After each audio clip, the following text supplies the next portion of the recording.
शुरुआत से शुरू करें। अध्याय 8। लेखक ब्रेन ट्रेसी। आप आज जहां हैं और भविष्य में जिन लक्ष्यों तक पहुंचने का इरादा रखते हैं उसके बीच एक खाई है और आपकी समस्या है उस पर पुल बनाना। Earl Nightingale. कल्पना करें कि आप किसी देश की लंबी यात्रा पर जाने वाले। इसके लिए आपको सबसे पहले तो अपनी मंजिल चुननी होगी, फिर आपको नक्शा लाकर वहां पहुंचने का सबसे अच्छा तरीका खोजना होगा। हर दिन सफर शुरू करने से पहले आप नक्शे में अपनी स्थिति को देखेंगे कि आप कहाँ हैं और शाम तक कहाँ पहुंचना चाहते हैं। जिंदगी भी काफ़ी हद तक ऐसी ही होती है। एक बार जब आप अपने जीवन मूल्यों, भविष्य दृष्टि, मिशन, उद्देश्य और लक्ष्य तय कर लेते हैं तो आपका अगला कदम होता है अपने शुरुआती बिंदु का विश्लेषण करना। जिंदगी के हर महत्वपूर्ण क्षेत्र में आप आज ठीक कहाँ हैं और कैसे कर रहे हैं। खास तौर पर आपके लक्ष्यों के संदर्भ में वास्तविकता सिद्धांत का अभ्यास करें। कई वर्षों तक जनरल इलेक्ट्रिक के सीईओ रहे जैक वेल्ब ने कहा है कि लीडरशिप का सबसे महत्वपूर्ण गुण वास्तविकता सिद्धांत, रियलिटी प्रिंसिपल है। उन्होंने इसे इस तरह परिभाषित किया था: दुनिया को इसके असल स्वरूप में देखने की क्षमता, उस तरह से नहीं जैसे आप इसे देखना चाहते हैं। वे किसी लक्ष्य या समस्या संबंधी मीटिंग इस सवाल से शुरू करते थे: वास्तविकता क्या है? पीटर ड्रकर इस गुण को बौद्धिक ईमानदारी कहते हैं। किसी समस्या को सुलझाने या कोई निर्णय लेने से पहले तथ्यों को ठीक उसी तरह देखना जैसे वे हैं। अब्राहम मैस्लो ने लिखा है कि आत्म वास्तविकरण करने वाले व्यक्ति का पहला गुण होता है अपने बारे में पूरी तरह ईमानदार, निष्पक्ष होने की योग्यता। यह आप पर भी लागू होता है। अगर आप अपने सर्वश्रेष्ठ स्वरूप और अपने लिए सचमुच संभव हर चीज हासिल करना चाहते हैं तो आपको अपने और अपनी रवानगी के बिंदु में निष्ठुरता से ईमानदार होना होगा। आपको बैठकर विस्तार से अपना विश्लेषण करना होगा और यह फैसला करना होगा कि हर क्षेत्र में आप आज ठीक कहाँ हैं। शुरुआत से शुरू करें। मिसाल के तौर पर अगर आपकी वजन कम करने का फैसला किया है तो आपका पहला कदम आपका वजन तोलना होगा। इसके बाद आप लगातार उस वजन के इस बात का पैमाना बना लेंगे कि आप अपने लक्ष्य की दिशा में तरक्की कर रहे हैं या नहीं। अगर आप अपने व्यक्तिगत व्यायाम योजना शुरू करने का फैसला किया है तो आपका पहला कदम यह तय करना है कि आज की तारीख में आप कितना व्यायाम कर रहे हैं। आप हर दिन या हर हफ्ते कितने मिनट व्यायाम कर रहे हैं और कितने उत्साह से आप किस तरह से व्यायाम कर रहे हैं। आपके जवाब जो भी हों, यह महत्वपूर्ण है कि आप इस मामले में ज़्यादा से ज़्यादा सटीक हों। फिर इस जवाब को शुरुआती बिंदु मानकर इसके आधार पर भविष्य की व्यायाम योजना बनाएं। अपने प्रति घंटे की आमदनी तय करें। अगर आप ज़्यादा पैसा कमाना चाहते हैं तो आपका पहला कदम क्या होगा? यह ठीक तय करें कि आप इस वक्त कितना कमा रहे हैं। आपको पिछले साल या उसके पिछले साल कितना कमाया था, आप इस साल कितना कमाएंगे, आप हर महीने कितना कमा रहे हैं। सबसे अच्छा पैमाना यह है कि आज की तारीख में आप हर घंटे कितना पैसा कमा रहे हैं। आप प्रति हर घंटे की आमदनी की दर इस तरह निकाल सकते हैं: अपनी सालाना आमदनी को 2000 से विभाजित कर लें, क्योंकि आप हर साल लगभग 2000 घंटे ही काम करते हैं। इससे भी बेहतर यह होगा कि आप अपनी मासिक आमदनी में 172 का भाग दे दें, क्योंकि हर महीने आप औसतन इतने ही घंटे काम करते हैं। मेरे सेमिनारों के कई सदस्य अपने घंटे की साप्ताहिक दर निकालते हैं और इसकी तुलना पिछले हफ्तों में करके देखते हैं। फिर वे अपनी वर्तमान आमदनी बढ़ाने के लिए अपने हर घंटे का मूल्य बढ़ाने का संकल्प करते हैं। आपको भी यही करना चाहिए। चुस्त समय प्रबंधन या आर्थिक कदमों से प्रदर्शन बेहतर होता है। आमदनी या किसी अन्य क्षेत्र संबंधी आपकी गणनाएं जितनी ज़्यादा चुस्त, टाइट और सटीक होती हैं, आप उस क्षेत्र में उतने ही बेहतर तरीके से तेजी से सुधार कर सकते हैं। मिसाल के तौर पर ज़्यादातर लोग मासिक और सालाना तनख्वाह के संदर्भ में ही सोचते हैं। इसका विश्लेषण करना और इसे बढ़ाना मुश्किल होता है। इसके विपरीत सफल लोग प्रति घंटे की आमदनी दर के बारे में सोचते हैं, जिससे हर मिनट के प्रदर्शन में सुधार संभव हो जाता है। क्योंकि आप अपने व्यक्तिगत सेवा कॉर्पोरेशन के प्रेसिडेंट हैं, इसलिए आपको यह मान लेना चाहिए कि आप ही खुद को तनख्वाहें दे रहे हैं। कल्पना करें कि आप खुद को घंटे के हिसाब से पैसे दे रहे हैं। खुद से उसी बेहतरीन प्रदर्शन की उम्मीद करें जो आप अपने किसी कर्मचारी से करते हैं। हर उस चीज़ को करने से इनकार कर दें जिसमें आपको वांछित दर से भुगतान नहीं मिल रहा हो। आपके वर्तमान नेटवर्क। अगर आप दीर्घकालीन आर्थिक लक्ष्य तय करते हैं तो आपका पहला कदम सटीकता से यह तय करना है कि आर्थिक संदर्भ में आपकी नेटवर्क कितनी है। अगर आपका लक्ष्य 1 साल में मिलियनियर बनना है तो आपको सटीक गणना करनी चाहिए कि आपके पास आज की तारीख में कितनी दौलत है। ज़्यादातर लोग इस गणना में गलती या बेईमानी कर देते हैं। आपकी सच्ची नेटवर्क वह धनराशि होती है जो संपत्ति में से कर्ज घटाने पर बचती है। इसका मतलब है कि अगर आप अपने स्वामित्व की हर चीज़ बाजार भाव पर बेच दें और फिर सारे कर्ज चुका दें तो आपके पास कितनी दौलत रहेगी। कई लोग अपनी व्यक्तिगत संपत्तियों का मूल्य कुछ ज़्यादा ही आंक लेते हैं। वे सोचते हैं कि अपने करोड़ों कार, फर्नीचर, इलेक्ट्रॉनिक उपकरणों का मूल्य उतना ही है जितने में उन्होंने इन्हें खरीदा था। बहरहाल इन चीज़ों का वास्तविक मूल्य उसके पुराने भाव का महज 10 से 20% ही होता है। दीर्घकालीन वित्तीय योजना बनाएं। सटीक वित्तीय नियोजन के लिए आज ही अपनी नेटवर्क निकालें और फिर अपने दीर्घकालीन वित्तीय लक्ष्य ये राशि घटा दें। बची धनराशि को उतने वर्षों को भाग दे दें जितने वर्षों में आप उस वित्तीय लक्ष्य को हासिल करना चाहते हैं। इस तरह आप ठीक जान जाएंगे कि आर्थिक स्वतंत्रता पाने के लिए आपको हर साल कितना बचाना है, निवेश करना है और संग्रह करना है। आज आप जहां हैं वहीं से मनचाही मंजिल तक पहुंचने के लिए क्या आपने पर्याप्त समय आवंटित किया है? क्या आपका लक्ष्य यथार्थवादी है? अगर नहीं तो पूरी ईमानदारी का परिचय दें और अपनी गणनाओं और कल्पनाओं दोनों का रिवाइज करते हैं। शून्य आधारित सोच का अभ्यास करें। अपने दीर्घकालीन भविष्य की योजना बनाते वक्त आप एक मूल्यवान अभ्यास कर सकते हैं जिन्हें शून्य आधारित जीरो बेस्ड थिंकिंग कहा जाता है। शून्य आधारित सोच में आप ये सवाल पूछते हैं, आज मैं जो कर रहा हूँ अपने वर्तमान ज्ञान के आधार पर क्या कोई ऐसी चीज़ है जिसे मैं दोबारा शुरू नहीं करूँगा? आप चाहें जो हूँ और चाहें जो कर रहे हैं, आपकी ज़िंदगी में ऐसी परिस्थितियाँ और संबंध जरूर होंगे जिन्हें आप वर्तमान ज्ञान के आधार पर दोबारा शुरू नहीं करना चाहेंगे। अगर आप अतीत में किए गए निर्णयों से खुद को रोक रखेंगे तो जिंदगी में तरक्की नामुमकिन नहीं तो मुश्किल जरूर हो जाएगी। अगर आपकी ज़िंदगी में कोई ऐसी चीज़ है जिसे आप दोबारा नहीं करेंगे तो आपका अगला सवाल ये होना चाहिए, आप उसे कैसे और कितनी जल्दी छोड़ सकते हैं। अपने जीवन के हर क्षेत्र का मूल्यांकन करें। व्यावसायिक और व्यक्तिगत दोनों क्षेत्रों में लोगों को शून्य आधारित सोच लागू करें। क्या कोई ऐसा संबंध है जिसे आप अपने वर्तमान ज्ञान के आधार पर दोबारा नहीं बनाएंगे? क्या कोई ऐसा व्यक्ति है जिसके लिए आज काम कर रहे हैं लेकिन दोबारा उसके साथ जुड़ना नहीं चाहेंगे? इन सवालों का जवाब देते वक्त पूरी तरह ईमानदार रहें। अपने कार्य, जीवन और कैरियर के हर पहलू की जांच करें। क्या आप ऐसी नौकरी कर रहे हैं जिसे आप वर्तमान ज्ञान के आधार पर दोबारा नहीं करना चाहेंगे? क्या आपके बिजनेस या काम का कोई ऐसा पहलू जिसे आप दोबारा नहीं करना चाहेंगे? क्या आपके बिजनेस में कोई ऐसी गतिविधि, प्रक्रिया, प्रोडक्ट, सेवा या खर्च है जिसे अपने वर्तमान ज्ञान के आधार पर आप दोबारा नहीं करेंगे? बशर्ते आपको यह मौका मिले।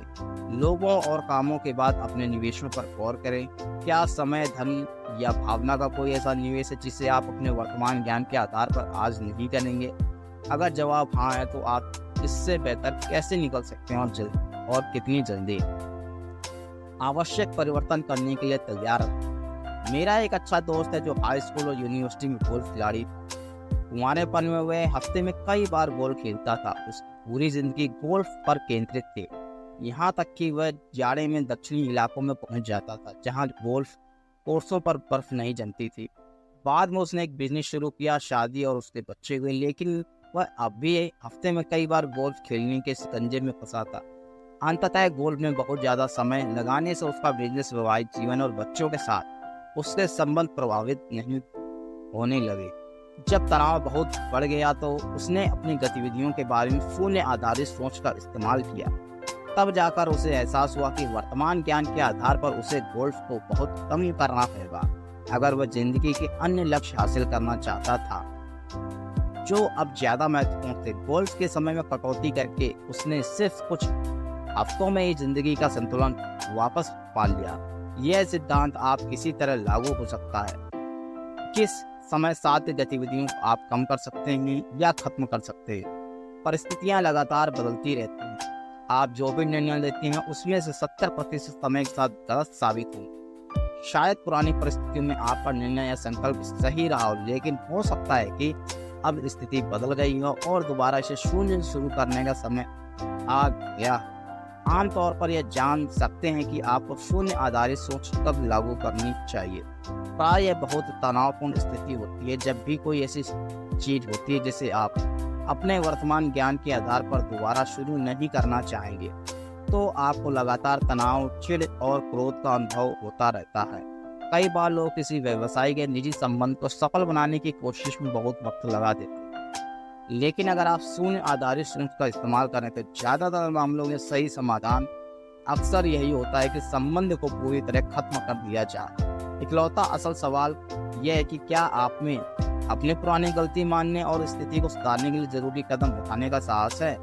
आपको किस चीज ने रोक रखा है? अगर आप कोई खास धनराशि कमाना चाहते हैं तो खुद से पूछिए, मैं इस वक्त का धनराशि क्यों नहीं कमा रहा हूँ? आपको किस चीज ने रोक रखा है? वह प्रमुख कारण क्या है जिसकी वजह से आप इस वक्त उतना ही नहीं कमा रहे हैं जितना कमाना चाहते हैं? एक बार फिर खुद के साथ पूरी तरह ईमानदार रहें। अपने चारों तरफ नजर डालकर ऐसे लोगों को पहचानें जो उतना पैसा कमा रहे हैं जितना आप कमाना चाहते हैं। क्या वे आपसे अलग ढंग से काम कर रहे हैं? उन्होंने ऐसी कौन सी खास योग्यताएं, कुशलताएं विकसित कर ली हैं जिन्हें आप अब तक विकसित नहीं कर पाए? आपको कौन सी ऐसी योग्यताएं और कुशलताएं हासिल करने की जरूरत है ताकि आप भी उनके जितना पैसा कमा सकें? अगर आपको पक्का पता नहीं है तो उनसे पूछ लें। पता लगाएं, ये इतना ज़्यादा महत्वपूर्ण है कि इसे मान या संयोग पर नहीं छोड़ा जाना चाहिए। अपनी योग्यताओं और कुशलताओं का स्तर तय करें। अपनी योग्यताओं की सूची बनाएं। सबसे पहले तो अपने काम के पदों, प्रणालियों, क्षेत्रों को पहचानें। ये वे काम हैं जिन्हें आपको अपनी नौकरी में उत्कृष्ट तरीके से पूरा करना ही है। पूरी तरह हमेशा तो कौन से काम हैं?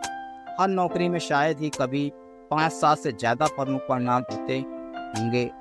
ये काम बेहद महत्वपूर्ण होते हैं। आपको इनमें से हर एक में उत्कृष्ट होना भी चाहिए ताकि आप वह नौकरी अच्छी तरह कर पाए जिसके लिए आपको तनख्वाह मिलती है। आपको इनमें से हर एक में माहिर होना चाहिए। अगर आप उतना पैसा कमाना चाहते हैं जितना कमाने में आप सक्षम हैं, यहाँ एक महत्वपूर्ण खोज यह है, आपकी सबसे कमजोर प्रमुख योग्यता ही उस ऊंचाई को तय करती है जिस पर आप अपनी बाकी सभी योग्यताओं का इस्तेमाल कर सकते हैं, और यही आपकी आमदनी तय करती है। हो सकता है कि आप उस कमजोर प्रमुख योग्यता के सिवा बाकी सभी में बेहद उत्कृष्ट हों, लेकिन वह योग्यता आपको हमेशा पीछे रोके रखेगी। नौकरी या काम के किस क्षेत्र, किस योग्यता में आप सर्वश्रेष्ठ? कौन सी खास योग्यता या योग्यताएं करियर में आपकी वर्तमान सफलता के लिए जिम्मेदार है?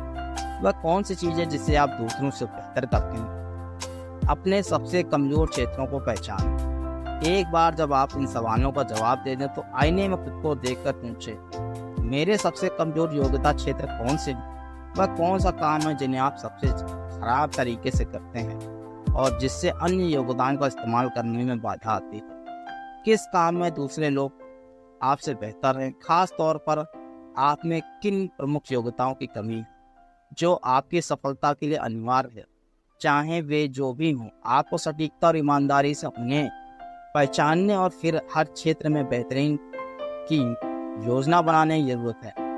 हम बाद वाले एक अध्याय में इस बारे में गहराई से बातचीत करते हैं। दोबारा शुरू करने की कल्पना करें। किसी महान लक्ष्य को पाने की यात्रा शुरू करते वक्त आपको कल्पना करनी चाहिए कि आप कभी भी अपना कैरियर दोबारा शुरू कर सकते हैं। कभी भी अतीत के किसी खास निर्णय द्वारा खुद को ताले में बंद या जाल में फंसे न रहने दें। भविष्य पर केंद्रित रहें। आज कई लोग अपनी शिक्षा, बिजनेस, उद्योग और वर्षों के अनुभव वाले क्षेत्र को छोड़कर बिल्कुल ही नई और अलग चीज शुरू करते हैं।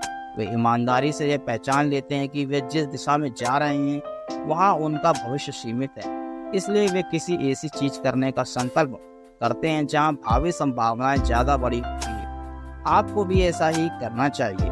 अपना और अपनी जिंदगी का बुनियादी मूल्यांकन करते वक्त आपको तथ्यों का सामना करना चाहिए, चाहे वे जैसा कि IIT के हेराल्ड जेनिंग ने एक बार कहा था, तथ्य झूठ नहीं बोलते, स्पष्ट नजर आने वाले मन चाहे या लुभाने वाले तथ्यों के बजाय असल तथ्यों का पता लगाने की कोशिश करो। अच्छा निर्णय लेने के लिए आपको सच्चे तथ्यों की जरूरत होती है। खुद को दोबारा गढ़ने के लिए तैयार रहें। अपनी वर्तमान कंपनी, उद्योग और नौकरी को गौर से देखें। अपने प्रतिस्पर्धियों की तुलना में बाजार में अपनी स्थिति पर स्पष्ट नजर डालें।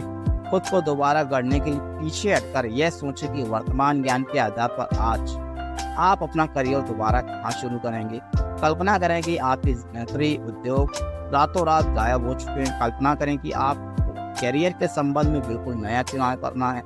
अगर अपनी योग्यताओं और कुशलताओं के अनूठे समन्वय के साथ आप आज से ही दोबारा शुरुआत करें तो अपने वर्तमान काम से अलग क्या करने का चुनाव करें। आपकी सबसे मूल्यवान संपत्ति आमदनी की योग्यता आपकी सबसे मूल्यवान आर्थिक संपत्ति है।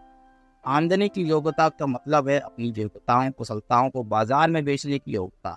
सच तो यह है कि आपका घर, कार, बैंक अकाउंट और फर्नीचर सब कुछ जा सकता है और हो सकता है कि आपके शरीर के कपड़ों के सिवा भी न बचे, लेकिन जब तक आपकी आमदनी की योग्यता बरकरार है आप सड़क पर पार कर सकते हैं और लगभग तत्काल ही दोबारा अच्छी जिंदगी का निर्माण शुरू कर सकते हैं। आपकी आमदनी की योग्यता आपके लिए बहुत कीमती है। यह या तो बढ़ती हुई या फिर घटती हुई संपत्ति हो सकती है। अगर आप इससे लगातार निवेश करते रहें और इससे निखारते रहे तो आपकी आमदनी की योग्यता बढ़ सकती है। दूसरी ओर अगर आप इसे गौण मान लें या अतीत के कामों के आधार पर मंद करने लगे तो यह घट सकती है। संसाधनों का भंडार। खुद को संसाधनों का भंडार माने जो बहुत सी चीजें करने में सक्षम।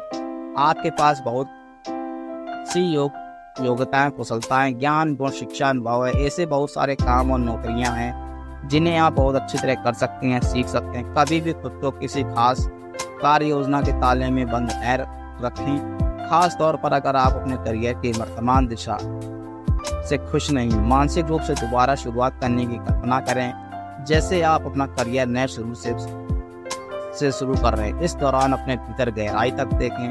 कौन सी अच्छी आदतें आपकी मदद कर रही हैं और लक्ष्यों की ओर बढ़ा रही हैं। कौन सी बुरी आदतें आपको पीछे रोकेंगी। आपके चरित्र और व्यक्तित्व के सबसे अच्छे गुण कौन से हैं। आपके सबसे कमजोर गुण कौन से हैं। आपको किन आदतों और गुणों को विकसित करने की जरूरत है ताकि आप अपनी अधिकतम क्षमता को उजागर कर सकें और इस बारे में आपकी योजना क्या है। आपको कौन सी बुरी आदतें छोड़ने और उनकी जगह अच्छी आदतें रखने की जरूरत है। अच्छे से महान तक जाए। जिम कॉलिंग्स ने अपनी बेस्ट सेलिंग बिजनेस पुस्तक गुड टू ग्रेट में कहा कि अगर आप उन बाधाओं को पहचानना और दूर करना चाहते हैं तो आपको आगे बढ़ने से रोक रही हैं, तो आपके मन में अपने और अपने बिजनेस के बारे में निर्मम सवाल पूछने की इच्छा होनी चाहिए। पूरे उत्साह से अपने लक्ष्यों का पीछा करने के लिए आपको कौन से निर्मम सवाल पूछने चाहिए। जब भी मैं किसी कंपनी के लिए रणनीतिक योजना बनाता हूँ तो हम 4 सवालों से अपना सत्र शुरू कर सकते हैं। सबसे पहले तो हम पूछते हैं कि हम इस वक्त कहाँ हैं। हम कंपनी के पूरे आंकड़े और जानकारी इकट्ठी करते हैं ताकि हमारी शुरुआती बिंदु की एकदम साफ तस्वीर हमारे सामने आ जाए। दूसरा सवाल हम पूछते हैं कि हमें भविष्य में आदर्श रूप से कहाँ होना चाहिए। हम भावी दिशाबद्धता का आदर्शीकरण और अभ्यास करते हैं। तीसरा सवाल हम पूछते हैं कि आज हम कहाँ हैं, कैसे हैं और कैसे पहुँचे हैं। चौथा सवाल हम जो पूछते हैं वह यही होता है हम अपनी वर्तमान स्थिति से अपनी मनचाही मंजिल तक पहुंचने के लिए इस वक्त क्या कर सकते हैं। हमें कौन से काम पूरी तरह छोड़ देनी चाहिए। अपने खुद की रणनीति योजनाएं बनाएं। शुरुआत से शुरू करें। पहला, अपने प्रमुख लक्ष्यों के संबंध में अपनी वर्तमान स्थिति की वास्तविकता की जांच करें। आप इस वक्त कहाँ और कहाँ पहुँचना चाहते हैं। दूसरा, अपनी जिंदगी के हर क्षेत्र में शून्य आधारित सोच के सिद्धांत को लागू करें। आप आज ऐसा क्या कर सकते हैं जिसे आप वर्तमान ज्ञान के आधार पर दोबारा नहीं करना चाहें। तीसरा, अपने जीवन का पूर्ण आर्थिक विश्लेषण करें। आप आज कितना कमा रहे हैं और आपकी नेटवर्क कितनी है। इन क्षेत्रों में आपके लक्ष्य क्या है। चौथा, अपना और अपनी काम संबंधी योग्यताओं का पूरा विश्लेषण करें। आप कहाँ अच्छी हैं, कहाँ सुधार की जरूरत है। पांचवा, ठीक तय करें कि आप हर घंटे कितना कमाते हैं और उसे कमाने के लिए क्या क्या करते हैं। आगे आने वाले महीनों में हर घंटे की आमदनी दर बढ़ाने के लिए आपको क्या क्या करना।